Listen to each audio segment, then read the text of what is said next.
What is up, guys? We're here from NAG, and we are at another Samsung Galaxy launch event, this time the S26. And it's a pretty cool upgrade from the previous editions, most notably with one thing that I particularly like, and that's a privacy screen. Of course, that Qualcomm processor also received a yearly bump in upgrade performance, and definitely want to look out for when we're doing the benchmarks and game performance. Apparently, the game performance on the new chipset is pretty impressive too. Of course, Samsung really disappoints with their latest phone model, so let's go check them out. And starting things off, this is the base S26 model. Feels really nice in hand, rather thinner than what I remember the previous generation felt like. And of course, the camera cluster at the back. Featuring a 6.3-inch FHD display, 50 megapixel camera, and obviously your choice of a 512GB or 256GB storage. And moving right along, the Galaxy S26 Plus. This is a slight upgrade, a bigger screen at 6.7 inches, and that same 50 megapixel camera cluster. Feels quite nice in hand.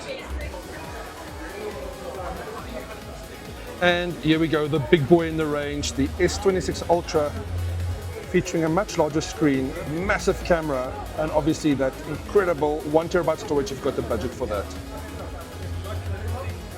It's usually the model that I like to go for, the top of the range, simply because it's got the extra camera capabilities.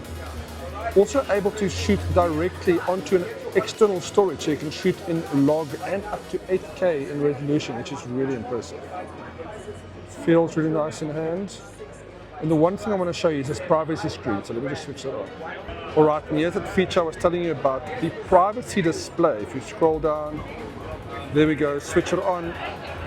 And what it does is it uses narrow LEDs behind the screen to actually minimize the amount of light spread. So when you turn your phone, it acts like a privacy screen, like one of those privacy screens you actually put on your phone, but it actually works much better. Okay, I've just switched on the maximum privacy protection. You'll see the screen angle is very, very small at this moment, which means if you're actually in a public space wanting to do some mobile banking or read some sensitive information, nobody will be able to look over your shoulder.